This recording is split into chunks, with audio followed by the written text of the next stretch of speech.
provides you with a richness and a complexity of view-dependent appearance of the skin, something that hasn't been done before. It's not really any one thing that makes it successful. It's a lot of tiny things that all have to work as a symphony to pull it off, down to the way the pores in our skin collapse when you smile, the way light goes in your skin, bounces around, and those little cues to your mind, while you may not be able to point and say it's that, they just add up and something feels synthetic and not real.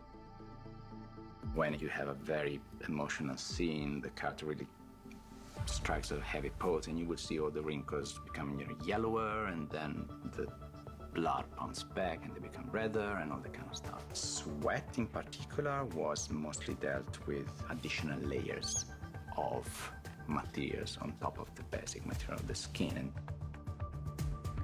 It's very subtle, but it allowed us to dial up in a region based off of how hot it was in the room. We can make Will just a little bit more shiny or a little bit more dry based off of how hot he was or the performance he's giving. And having the ability to not only affect the shine on the skin, but the nice thing about having the oil separated out is it also focuses the light entering into the skin, which is a nerdy way of saying it changes the way that the skin looks. Aang always kind of talks about it, you gotta like him. You know, there's something about Will. You look at Will and you instantly want to like the guy, right? And you have to look at Junior and feel that same connection to him, or else we're not there. We've done the Henry side, we've done the Junior side.